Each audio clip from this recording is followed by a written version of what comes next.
All right. Hello, everyone. Welcome to the Eternal Spoiler Breakdown. My name is Pojo. We were out on vacation for the start of the month, so I actually didn't get to review the first promo card that came out this month. But if you are not aware already, Eternal is releasing 4 promo cards this month. It's going to be one for every week.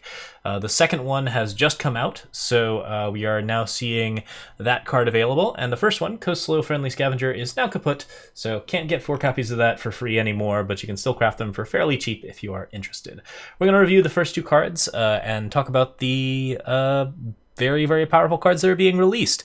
Typically, promo cards tend to belong in the general set design, but they're often released at like specific times to influence the meta or push the meta in interesting ways, or just open up new deck possibilities and keep the things fresh.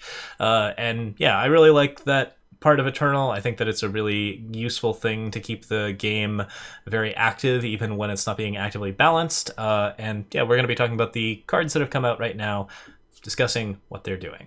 So first off, we have Coslo, Murderous Orphan, 4-cost, double time, double shadow, 1/5, endurance and ambush, with summon, kill each attacking enemy unit with 2 strength or less, and when Coslo attacks, swap his strength or health and discard the top 5 cards of your deck. So a lot of different things going on with this card. So let's discuss all of them in turn. First things first, 4-cost, 1/5. Stat line's not amazing, but when you consider this is also a 5/1 on attack, it gets a little bit better because you get to swap basically somewhat similar to other cards like Crownwatch Trader, where you have like a 5/3 that swaps back and forth. The main issue here, of course, is that Coslo only swaps on attacking, so once it turns into a 5/1 on attack, which is admittedly a way to sort of get the card killed and just trade with something or deal some straight damage, after that it's not going to swap back, or more importantly, it's not going to attack quite as well the second time around.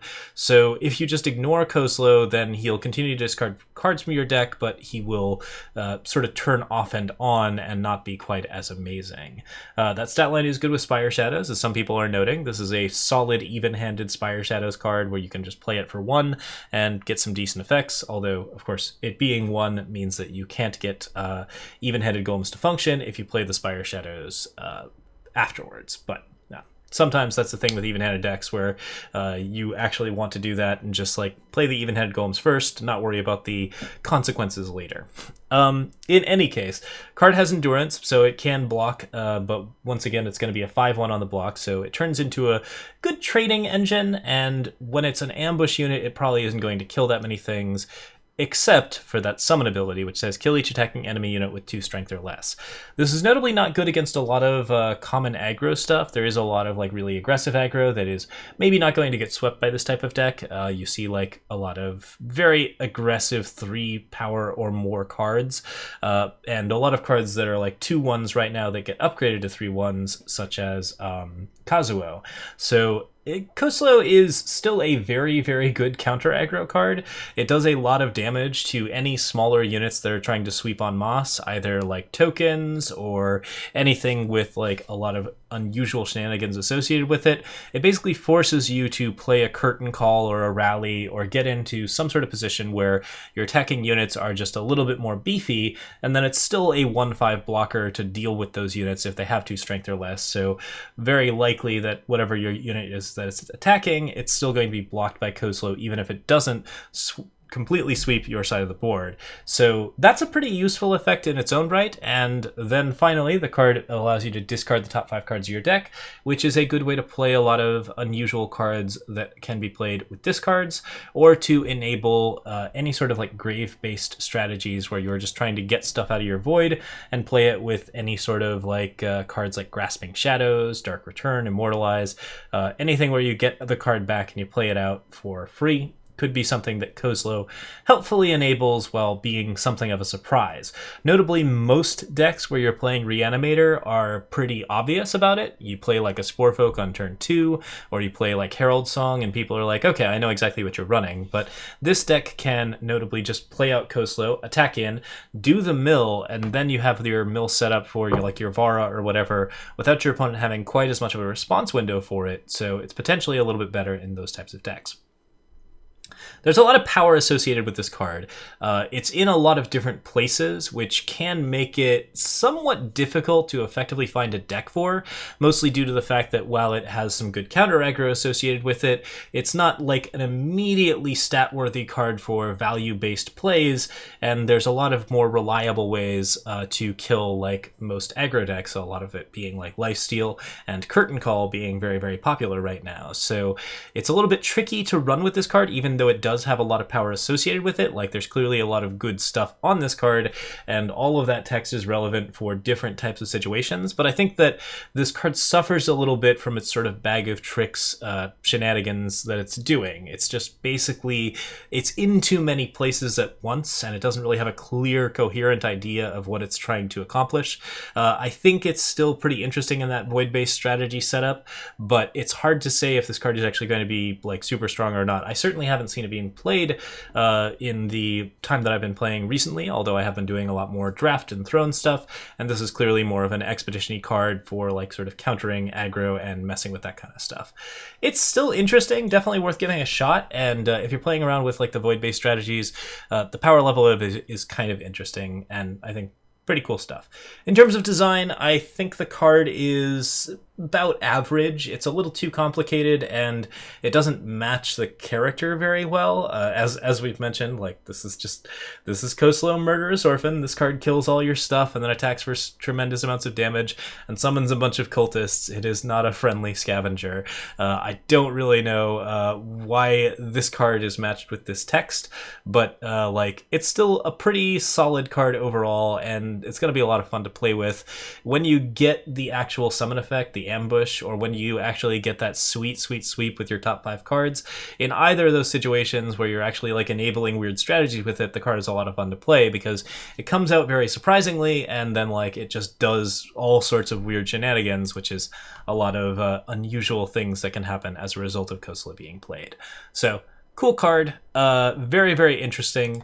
The next card is more powerful and generally less generic in terms of its overall strategies. It's not nearly as all over the place despite having a similar amount of text, and that's Friends in Low Places. 2 cost, double red, double green, so need to have a decent amount of red and green to play it, notably because it also has a 6 influence enabler on it. But first things first, give a unit +4/+4 this turn, plunder. Alright, so right away, this card's pretty good. Like, even if you are ignoring all of the text on the bottom, this is a card that for 2 gives a unit +4/+4. The only other effect that gives a unit +4/+4 as a fast spell right now is a 3-cost card. So this immediately adds a little bit more power that you can play very, very quickly. It's not quite necessarily going to, like, it still competes a little bit with stuff like Draw Strength or Strength of Many, but in general, the just basic, like, immediate and accessible nature of that +4/+4 means it's a fast spell that you actually have to look out for once everybody has their copies of it. If you're in Rakano Colors, if they have this influence, this is a trick that you have to watch for because it will blow you out for a wide variety of reasons, and you also have to watch their influence to see if they're going to be able to play the extra stuff on it. But on top of that, in addition to it being very, very good at just like generally being a fast spell trick that's cheap, easy to play, and provides a lot of stats, like a stronger Finest Hour in many different ways, it is also a card with Plunder, which means that it can fix your power or turn power into stuff that's not power. Plunder is an incredibly powerful effect. Friends in Low Places is not what I would call like an I'm not really sure what I would define them as. It's not what I would call a power source. Typically, when I would evaluate a card with Plunder, if its costs 1 or 2, I would consider it to be a power source for purposes of like basically making sure that you have enough power in your deck, due to the fact that if you don't have enough power and you draw a Plunder card, and it's in the 1 to 2 area, then you're fine. You can still play that Plunder card, turn one of your other cards into power, and you're totally good. But because of the deep influence cost on this card, you're not going to be able to plunder reliably to fix your own power. And instead, what this card really provides for you is more of a little bit of extra fixing if you needed to get to the late game, and a way to turn power cards into additional cards for a deck that wants to stay on the ground and do a little bit more aggressive stuff. So that's pretty notable, because that part of it doesn't really synergize very well with the deck's extreme want to fix a bunch of fire influence and justice influence. So you have to do a little bit more work to make that plunder worth it, and that's notably a weaker plunder than other options. But because, again, of the card's excessive stat line, this is still like a really, really strong choice, and plunder is just icing on the cake for what it's already doing. And then you get to the influence cost setup. So if you hit these thresholds, you get a bunch of other stuff, and keep in mind this is all at fast spell speed. 6 red influence, play 4 1/1 rustlings. Keep in mind that rustlings have decay, which means that these cards will deal damage to things that will not be undone. So if you're trying to block like 2 big units, and you block with a large 6/6 or a 7/7 Champion of Glory, and you also have 4 1/1 rustlings that you can throw under another 6/6, then the first 6/6 dies, and the second one becomes a 2/2. So right away, yeah, that's pretty good. It also provides you with a wide board to block against large numbers of aggressive tokens, large numbers of aggressive aggro options. Getting all of that fire gives you really, really great defensive options. And of course, if you're playing as a defensive option, you can play a bunch of little guys and then rally them or bandit queen them and get them in for a bunch of damage, so the card tends to close out off of that ability. On the other side of the fence, you have 6 green influence. Play a unit with cost 4 or less from the top 4 cards of your deck, and give it Aegis, while bottoming the rest. This turns whatever unit you are grabbing into an ambush card. It can fetch a wide variety of exciting options, things with deadly, things with lots of like double damage effects or other different setups, and it effectively gives them ambush, meaning that if you're playing it on the defensive, you get some pretty cool stuff out of it. It's a little bit awkward on the offense, since you probably have to play it before you attack to see if you're going to get like a charge unit in a red-green deck. So if you have like a bunch of Miloses, and this is like a red-green aggro list, then you are faced with a little bit of a tough choice there. But overall, the card is just insanely strong, and you're probably fine just attacking in, using the +4/+4, getting the extra unit after your trades, and using that sort of power in that respect. In addition, it gives the card Aegis, which gives you a bunch of card advantage. That's a pretty big deal, and like it basically just allows you to pick very, very cheap units out very, very quickly. There's another card already that does this, Bartholo's Keepsake, and you can actually play a red, green, purple Winchester deck that tries to focus mostly on green influence, and then play a bunch of small cost units with Friends in Low Places and Bart's Keepsake. You don't have to go for both influence at the same time in order to get the power level of this card to its maximum level. You just have to be able to hit those minimum thresholds of double red, double green, because yeah, this card is good enough on its own. Okay, so yeah, you can go one way or the other. You can go very, very heavily into one or very, very heavily into the other, and just keep enough hybrid influence to make sure that you're hitting those double greens or double reds. You can also try to go deep, and if you want to go deep, it's actually quite possible. This is the type of card that you might literally want to run Rakano Stranger for, but mostly it's going to be a card where you're running cards like Fire Symbol, Justice Symbol, insignias, banners, crests, and then maybe seats if you're feeling like it. There's a lot of different ways to get this out and thrown and just get all of the requirements, which is very, very solid if you can just slam all of this in a very, very short period of time. Yeah, and like getting all of that is very, very good stuff.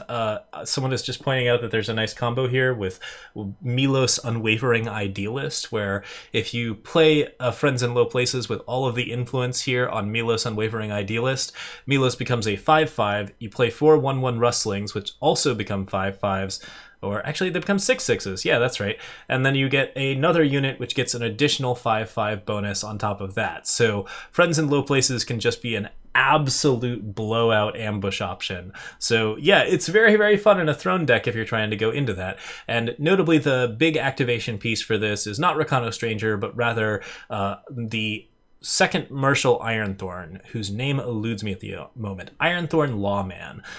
That's a lot of influence and a easy way to get all of that influence together. You play a bunch of that hybrid power stuff, you play Ironthorn Lawman, that kind of setup. We'll build this deck, I think, as soon as we have 4 copies of it, and we'll show it off maybe in like an Eternal Brew. It'll be a lot of fun to play with. So yeah, cards got power. There's a lot of different ways that this can be really, really good. The ways in which it is bad is that it is not as reliable as a Finest Hour. It is not as fast as a Finest Hour. It's not going to come out in your turn 1 or necessarily your turn 2. It's probably going to take around to turn 3 or 4 to play it, and that might be a time when you want to be playing more units or playing other cards to get the sort of aggression out of it that you want. Since it's got all of its value, all of its extra value in a sort of control-based threshold where you have to hit all that influence to get there, that means that you have to play combo or control to get to that influence, and these abilities, while good, are not as good in a combo control sort of format. So there is a cost to going for the influence, which is a cost in aggro, and the card's general strength is very much in that sort of aggro setup. So this is something where you kind of have to push Rakano a little bit more into the mid-range to get the best benefits out of it. Even so, the card clearly has a lot of good fixing associated with it, and if you're in those colors and you're deep enough in those colors, there's no reason not to run it. It's a really, really good card, and I really like the design of it. I think it's done very well. The art on it is pretty interesting. I think this is like, this is Wyatt, and I thought it was Vara, but actually this person has a snake tattoo, which is probably not Vara. So gonna be kind of interesting. We still got more cards to come out.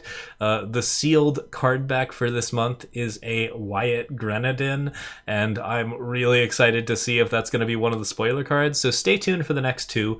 We'll be reviewing them as they come out from now on and just talking about each one in turn. But that's our sealed breakdown for now, or our spoiler breakdown for now. So thank you so much for watching, everyone. As always, I am on Twitch. You can throw me a sub through Amazon Prime there if you feel the need. It's free to do so. Great way to support the stream. And also I am on Patreon, and you can sub to me right here on YouTube. So thanks so much for watching, and I'll see y'all next time. Cheers!